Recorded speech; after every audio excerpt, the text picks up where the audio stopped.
Assalamualaikum warahmatullahi wabarakatuh. Perkenalkan, saya Rista Sabil Hapsari. Saya akan sedikit menjelaskan tentang inferensi dan entailment. Selamat menyimak. Terdapat dua kegunaan, yaitu entailment dan inferensi atau inference. Saya akan membahas terlebih dahulu tentang kegunaan entailment. Apa sih entailment itu? Entailment bisa dikatakan sebagai hubungan antara tuturan dan maksudnya bersifat mutlak.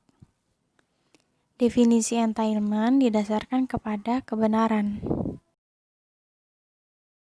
Nah, menurut Wijana tahun 1996 halaman 37, aspek yang merupakan masalah tuturan iklan sebagai fenomena yang menarik untuk diteliti yaitu aspek perikutan. Istilah perikutan merupakan terjemahan dari istilah di dalam bahasa Inggris, yaitu entailment. Istilah pengentelan atau pengentilan yang merupakan hasil terjemahan ke dalam bahasa Malaysia tidak digunakan di dalam buku ini, karena terjemahan itu berkonotasi kurang sedap. Beberapa pakar di Indonesia banyak pula yang menggunakan istilah aslinya, yaitu entailment, seperti yang dilakukan Wijana. Lalu menurut Skid tahun 2003 halaman 98-99 memulai keterangannya tentang entailment dengan menyatakan bahwa ada relasi kebenaran antara kalimat tertentu terlepas dari kebenaran empiris yang sudah disebut. Contoh dari entailment yaitu Benny mengatakan Tony seorang duda. Yanti mengatakan Tony pernah memiliki istri. Kalimat yang diucap Benny menjamin kebenaran kalimat yang diucap Yanti. Begitu pula kepalsuan yang diucap Yanti menjamin kepalsuan yang diucap Benny. Kalimat tersebut tidak dapat diubah menjadi walaupun Tony seorang duda tetapi ia belum pernah beristri. Hal itu karena tuturan Benny dan Yanti dalam kalimat tersebut menunjukkan bahwa hubungan antara tuturan dan maksud tuturannya bersifat mutlak, sehingga kalimat tersebut tidak dapat diterima. Masuk ke dalam logika entailment, kita memiliki 3 logika entailment yang berhubungan dengan contoh sebelumnya. Logika pertama, bila Tony benar seorang duda, maka Tony pernah memiliki istri adalah benar.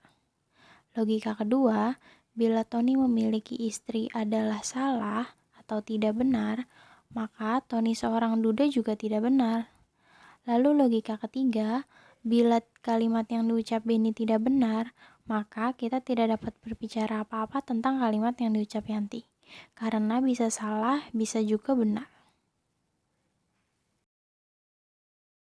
Berikutnya kita memiliki 4 sumber hubungan entailment. Yang pertama ada hubungan aktif dan pasif, yang kedua hubungan biasa atau sinonimi, yang ketiga hubungan hiponim atau unsur leksikal, yang keempat hubungan komponen makna. Dalam penerapan hubungan aktif dan pasif, saya menyertakan contoh Desti mengunggah swafoto.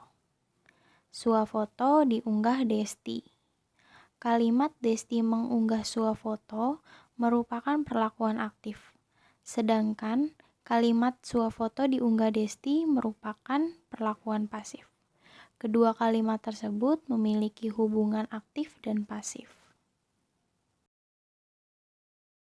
Lalu pada hubungan sinonimi, sebenarnya ini bermakna persamaan.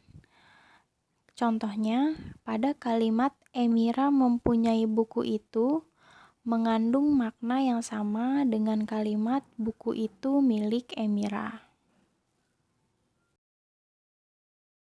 Nah, di dalam hubungan unsur leksikal atau hiponimi, saya dapat memberikan contoh. A mengatakan pemberontak itu membunuh raja, sedangkan B mengatakan raja itu tewas.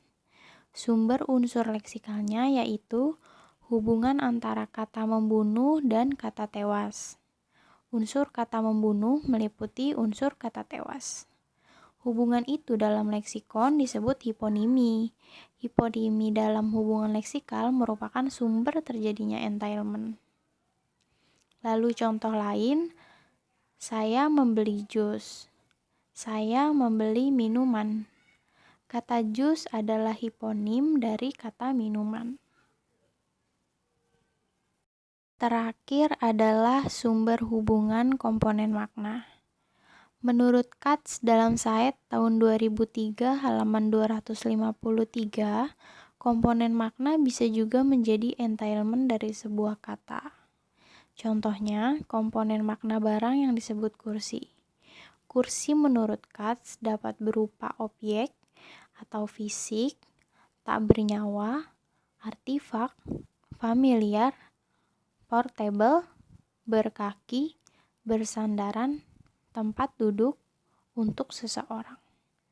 Maka akan muncul logika, ada barang fisik dalam ruangan, ada barang tak bernyawa dalam ruangan, ada barang portable dalam ruangan, ada barang berkaki dalam ruangan, ada barang tempat duduk dalam ruangan, ada barang untuk seseorang dalam ruangan.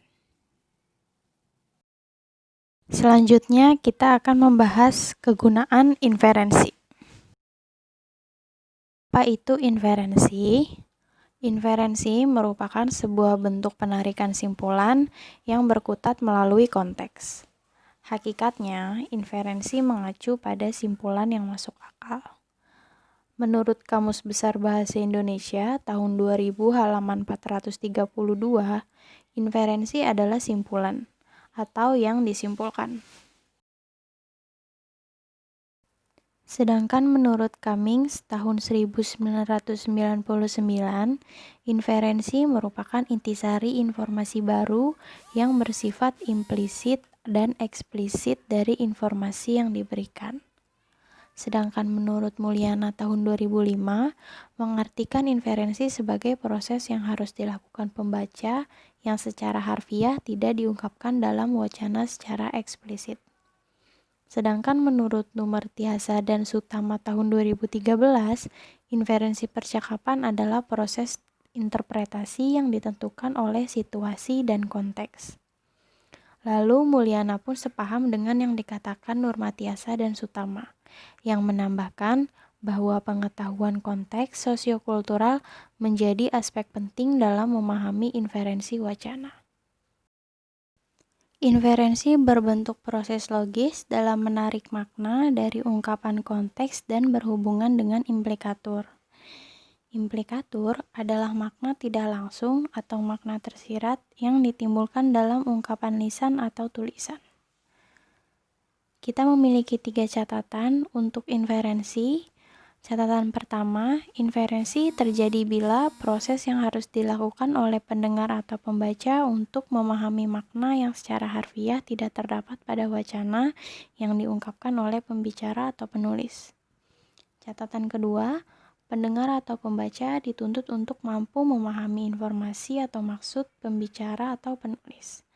Yang ketiga, inferensi tidak akan muncul jika tidak disertai dengan konteks. Nah, terdapat jenis-jenis inferensi. Yang pertama ada inferensi deduktif, yaitu bentuk penarikan kesimpulan dari satu atau lebih premis yang mengandung asumsi umum ke khusus, lalu memiliki makna dan didukung dengan adanya konteks. Contoh dari inferensi deduktif, misalnya, seseorang berkata, "Bu, besok temanku berulang tahun. Saya diundang makan malam. Tapi saya tidak punya baju baru. Kadonya lagi belum ada." Maka inferensi dari ungkapan tersebut bahwa tidak bisa pergi ke ulang tahun temannya. Jenis inferensi yang kedua yaitu inferensi elaboratif. Inferensi ini sebenarnya bertolak belakang dengan inferensi yang pertama yaitu inferensi deduktif. Karena inferensi elaboratif yaitu bentuk penarikan kesimpulan dari satu atau lebih premis yang mengandung asumsi khusus ke umum, lalu memiliki makna dan didukung dengan adanya konteks.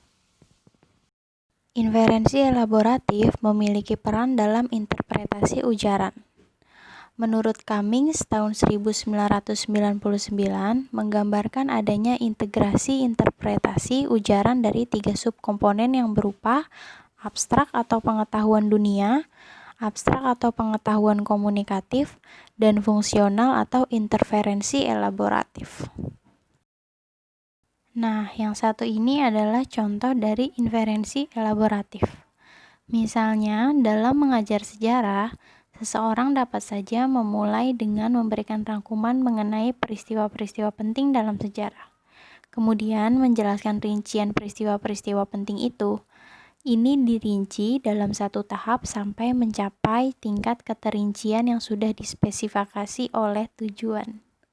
Lalu inferensi yang ketiga yaitu inferensi percakapan. Bentuk penilaian kemampuan dari satu atau lebih premis yang terjadi dalam tuturan percakapan, lalu memiliki makna dan didukung dengan adanya konteks.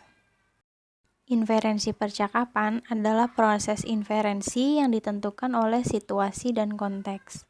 Dengan cara itu, pendengar dapat menduga maksud dari pembicara dan dapat memberikan responnya. Aspek konteks situasional, aspek sosiokultural, menjadi faktor penting dalam memahami wacana inferen.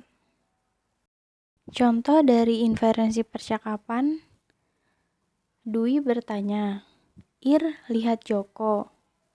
Lalu Irma menjawab, "Nafi tadi di kantin, Wi." Ir yang dimaksud dalam percakapan tersebut adalah Irma. Peserta tutur sudah saling memahami tentang segala hal. Mereka memang satu kelas dan di antara mereka memang saling mengetahui banyak hal, termasuk dalam teman akrab atau pacar. Mereka punya simpulan yang sama, bahwa di mana ada Joko, biasanya di situ juga ada Nafi. Pada data, walaupun Dwi bertanya keberadaan Joko, dan jawaban Irma tidak ada nama Joko tetapi menyebut Nafi, tetap saja mereka saling paham. Mereka sama-sama tahu kalau Joko pacarnya Nafi. Proses inferensi inilah yang harus dilakukan oleh pendengar atau pembaca untuk mendapatkan kesimpulan yang jelas dan memiliki sifat mutlak. Surana 2016. Kesimpulannya, inferensi merupakan simpulan yang memiliki 3 jenis, yaitu inferensi deduktif, inferensi elaboratif, dan inferensi percakapan. Sedangkan entailment merupakan hubungan antara tuturan dan maksudnya bersifat mutlak. Berikut adalah sumber rujukan yang saya pakai untuk membuat video ini. Kalian telah berada di ujung materi. Terima kasih telah menyimak video saya.